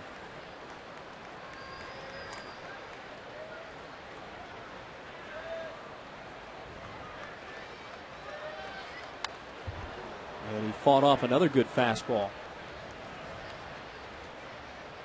The intensity turned up just a little bit more here on the Washington National hitters. Oh, yeah, you bet. Well, they were seeing out of the fastball off the hands of Tim Stauffer. A little bit more movement, too, on that fastball. Two-seamer, maybe in, trying to tie up Zimmerman a little bit. Definitely has power to go to the other way as Tony Gwynn plays on the second baseman side of second base in the outfield. 2-2 coming. He tried to bury one down and away, and now it's full 3-2. So he went from no balls and 2 strikes to full at 3-2. Russell, of course, one of the 4 players that the Padres got back in the Jake Peavy deal that was consummated on July the 31st.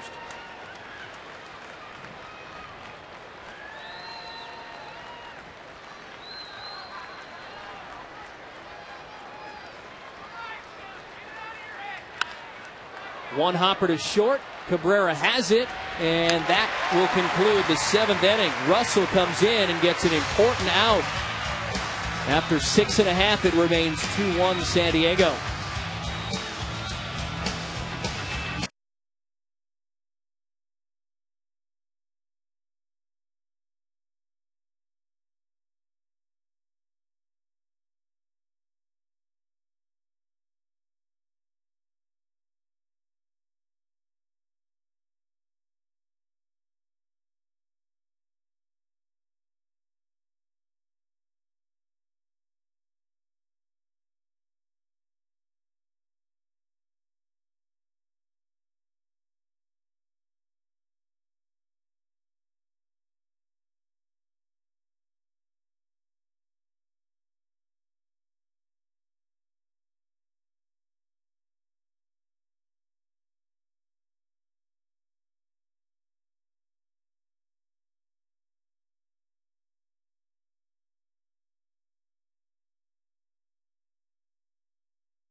Petco Park.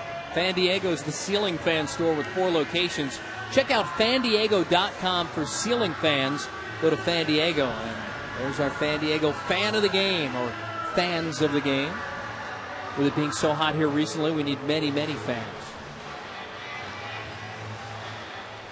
Bet they did a heck of a business over the weekend. Here we go to the home half of the 7th inning. Livan Hernandez continues. Still flipping it up there. 5 Padre hits. The Nats have out-hit the Padres 7-5, but the column that matters, Steve, is the R column. And the Padres have one more than the Nationals. After Venable, Drew Macias will get his first plate appearance of the night. Then the catcher, Nick Hundley. It's the 5, 6, and 7 batters, as the Padres try to improve to 15-14 in the month of August. Nationals trying to do the same. They're going to have to play catch-up here in the back third of this ball game. He waited on it, sends it out to left, but Willingham is right there for out number 1. 6 1/3 now in the book for Livan Hernandez.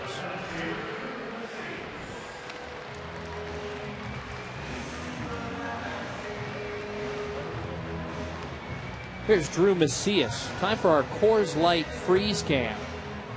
We're going to show you Oscar Salazar banging into the wall last inning for a huge, important catch in this game. Oh, that's going to hurt. You can see the indention and how far the knee actually goes into the auxiliary scoreboard. Might have lost a light bulb or two. I was just going to say, check that knee for a light bulb. Macias looks at ball 1.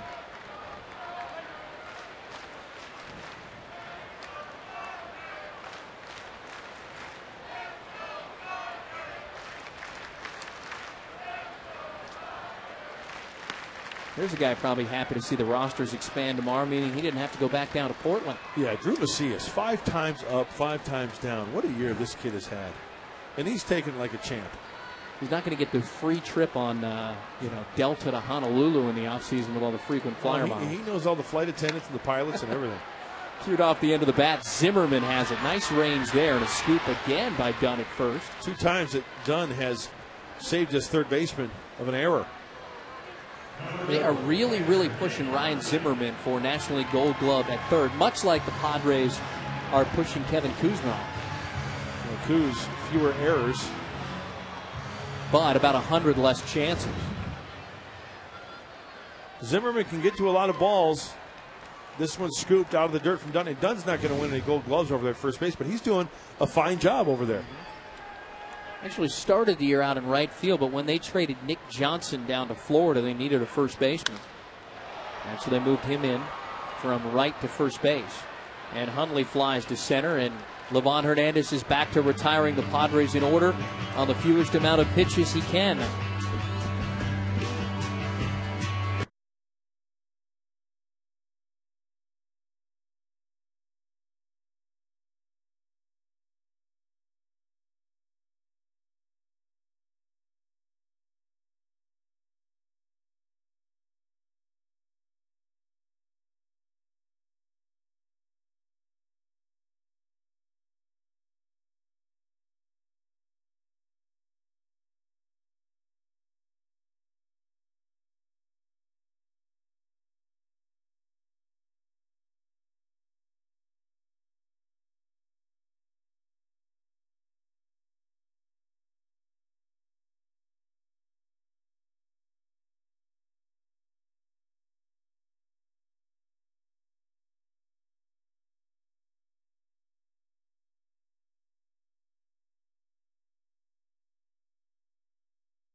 Budget, satisfy both with Sequan Casino's incredible all-you-can-eat prime rib buffet now for only $10. Nice little crowd downtown on the final day of August. Padres and Nationals, game 1 of a 3-game series. Joe Thatcher will enter the proceedings this evening. Well, Joe Thatcher's been throwing the ball extremely well, and when you talk about matchups, it's going to be Dunn and then Willingham and then Dukes. So lefty, righty go up in a tight ball game. You know, there is something I want to throw out there because of the short start last night by Matt Latos. There are a couple of Padre guys that are down in the bullpen, or at least guys Bud Black would not want to use this evening as Dunn takes a healthy cut. And that would, of course, be Edward Mojica, who had a shade over 2 innings worked on Sunday, and then Greg Burke as well.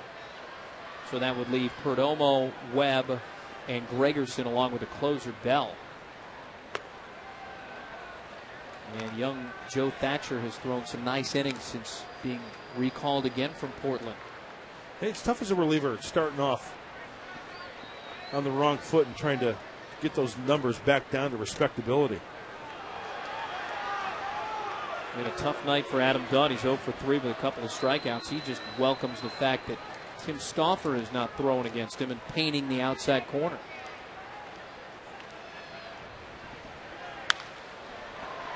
That's going to get out of play. Well, left-hander is facing Joe Thatcher, only a 167 clip, 9 for 54.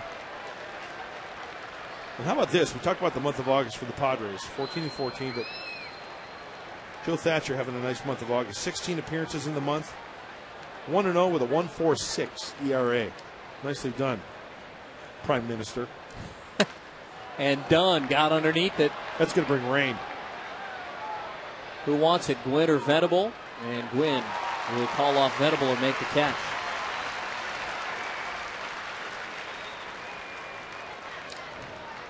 Josh Willingham now.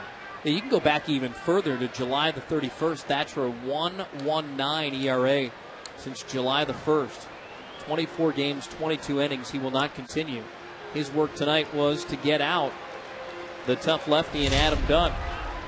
Pitching change as Gregerson comes in. Pitching change brought to you by San Diego Harley-Davidson.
Hyundai dealers. Summer gas prices are rising. Lock in $1.49 a gallon at San Diego Hyundai Dealers.com.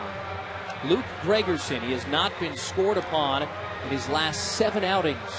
And it's all about pitching, is it not? Joe Thatcher comes in, right? It's all about the matchups. He gets the big horse done. Or you even go back to Russell getting a third of an out in the 7th inning. So trying to preserve the 2-1 lead. Yeah, 7 innings over the last 7 games, Steve. No ERA. He has walked 10 and walked only 3. He'll face nothing but righties now until they turn over the order where Willie Harris bats leadoff. Gregerson has been stellar at home this season. We'll see if it can continue here with 1 out in the 8th. Stauffer 6 2/3. He allowed 1 run. Russell got a big out in the 7th with the tying run at second. He went a third of an inning. Thatcher asked to just get out Adam Dunn to open this 8th, and he did so with success.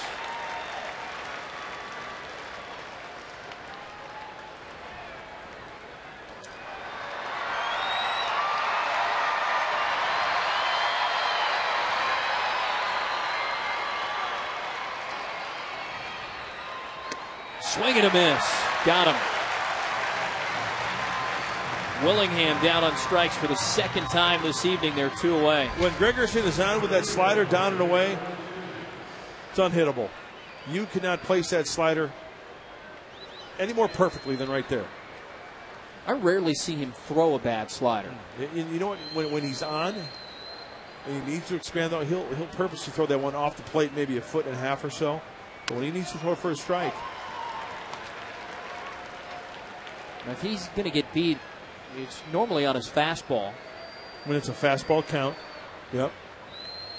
And rarely does he ever get beat here at Petco Park. Here it is again, slider away. No balls and 2 strikes quickly on Elijah Dukes, who has a multi-hit game. Excuse me, sir, are you ready to order? Sure. I'll have the slider on the half shell, please. Would you like that in or away?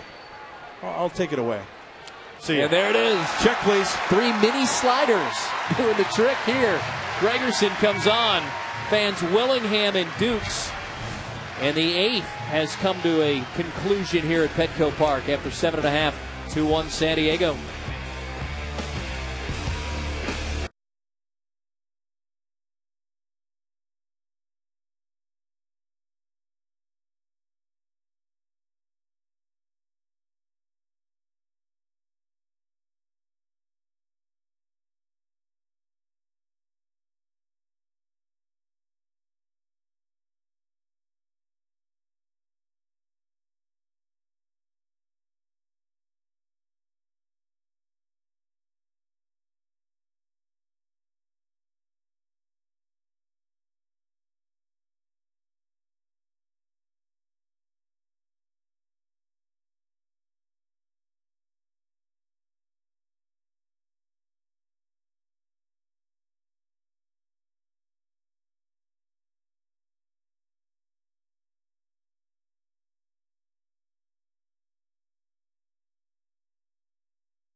Enter for your chance to win the Jerome's Best Seat online at jeromes.com. When you pay the lowest price on your new furniture, that's Jerry's price. Those fans having a great time here at Petco Park. Why not? Their team's leading 2-1 as we move to the last half of the 8th inning. Livan Hernandez has faced the minimum since the 3rd inning. Gwynn, and then the pitcher's spot. Chase Headley has grabbed a bat. He would pinch hit. And then we're back to the top of the lineup at Everett Cabrera. Need some insurance here in this inning. I think it was an inning or an inning and a half ago I started to discuss how the Padres have a chance, much like the Nationals. Whoever wins tonight is going to be 15-14. And it's quite commendable because in this month, this team had just 2 off days the entire month. It's almost unheard of in baseball scheduling nowadays. It's a grind. It is a grind. And think if there had been, a rain out earlier in the season, much like you had at Philadelphia earlier in the year when you would have had to go back and make it up. So you played 29 of 31 days, including that stretch of 25 in a row.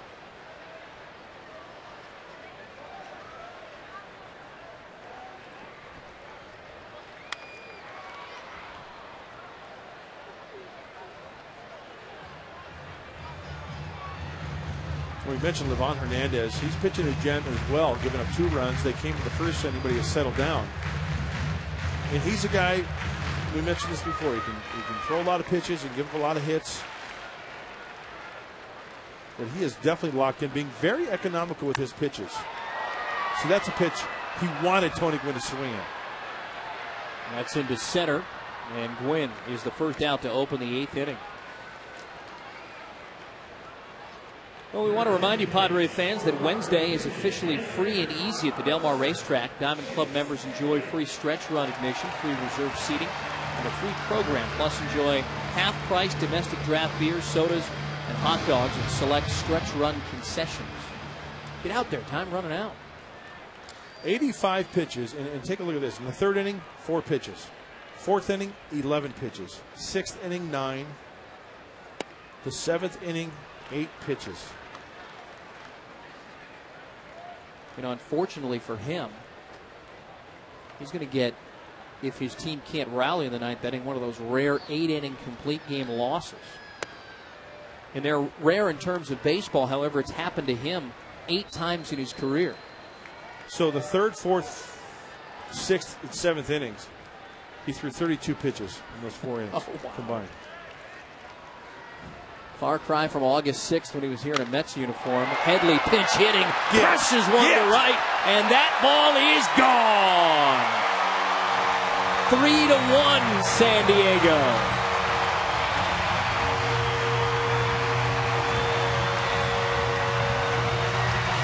His terrific month continues. That's his 33rd hit of the month of August.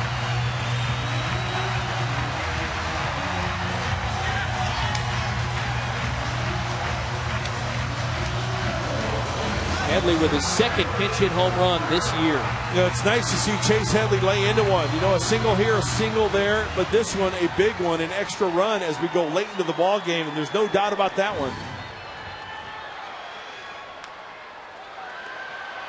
Zimmerman, and reaching base is going to be Cabrera as Zimmerman can't field it cleanly.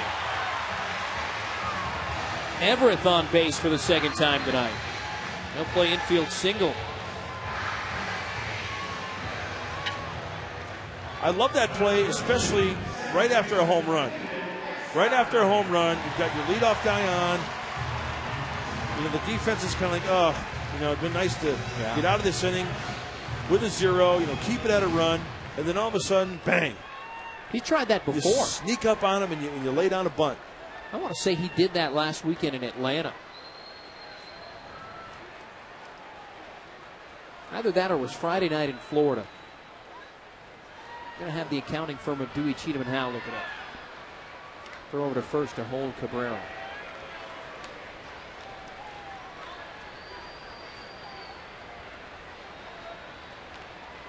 David Eckstein, the batter now. 414 feet. Chase Headley with a pinch hit home run. It's the 7th of the season for San Diego.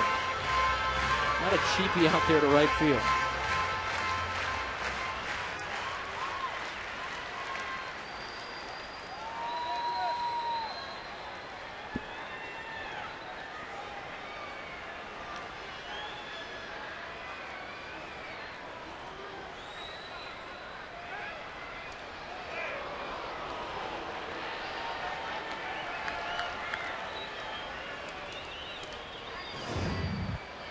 Quick feet from Hernandez.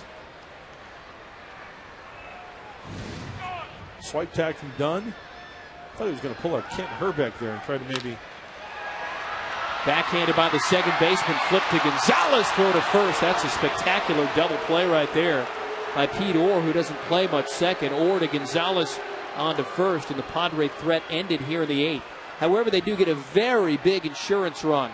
10th home run of the season by Chase Headley. Puts San Diego out to a 3-1 lead.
After postgame, it's San Diego News Now, a unique partnership between NBC 739 and Channel 4 San Diego. News of the day and reporting from the San Diego Insider team. San Diego News Now follows postgame tonight on Channel 4. Introducing Heath Bell to the proceedings this evening. Well, Heath Bell, 31 for 34 in save opportunities, a 2-run lead here in the 9th, but we can take it a step further. Heath Bell, 17 for 17 in save opportunities here at Petco Park. And another good thing, bottom of the order coming up here for the Nationals. Yep. They're going to have a pinch hitter. Josh Bard will pinch hit for Alberto Gonzalez. Then the catcher, Will Nieves. And then the pitcher spot is due up. How about Levon? He battled, man. Might be looking at his 9th career 8-inning complete game. It's going to be looks like his 47th complete game. Well, this just in. Dodgers acquire left-handed power hitter Jim Tomei from the Chicago White Sox, trying to beef up that left-handed side of the plate for the Dodgers. Just got Ronnie Belliard from these Nationals on Saturday, and there's talk they're going after John Garland now. Ed Coletti working the phones. Bard, the ex-Padre, can't catch up to that one. 1-2. The numbers would indicate that Bell will shut out Washington here in the 9th, because the Nats entering the 9th inning when trailing are 0-70 on the year.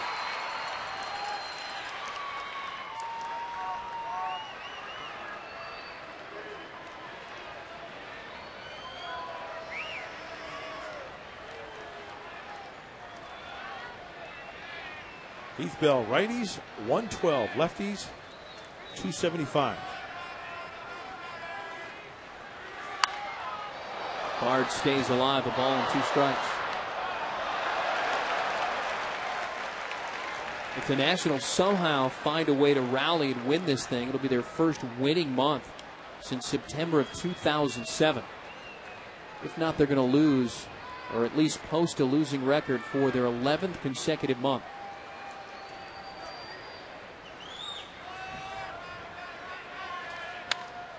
And Bard sends it out to right field. That's going to be a base hit. Nice piece of 2-strike hitting there by the ex-Padre. Lead man on against Bell here in the 9th. That'll bring the tying run to the plate in Will Nieves. This may be an example of bad location. What did Josh Bard do to the fastball prior to that pitch? Sent it to left. He fouled it off over the Nationals dugout. Couldn't keep up with it. Couldn't catch up to it, I should say. Heath Bell throws a breaking ball, speeds up his bat. Bat travels further out in front, catches up with it. Now, I'm guessing if you were to ask Heath, is that where you wanted to throw it? Probably not. You probably wanted it down and in even more. But that's the risk you take when you throw an off-speed pitch like that, leaving it over and giving up a base hit. The catcher, Nieves. This could be a double play ball. That's time to Cabrera for 1 back to first, and they turn the 4-6-3 twin killing, and now the Padres are 1 out away from a 15 and 14 month of August.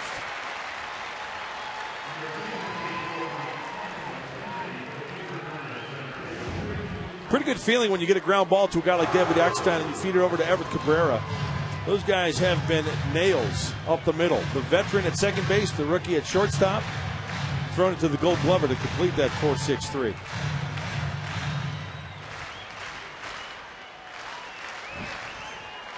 That's our 5th double play of the night turned by the 2 teams. Here's Christian Guzman to pinch hit. Again, been bothered by the tender foot, the bunions. Jim Riggleman saying before the ballgame, I'm not going to put him out in the field, but I could use him to pinch hit. And he will here with 2 outs in the 9th inning and his team down 3-1.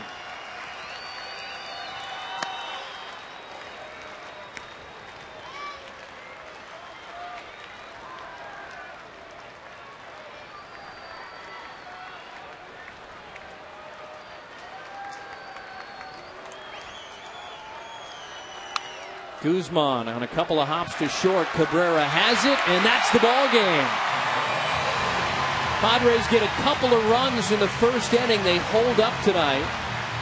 2 hours and 13 minutes of baseball here tonight. An insurance run on a home run in the 8th inning by Chase Headley, and that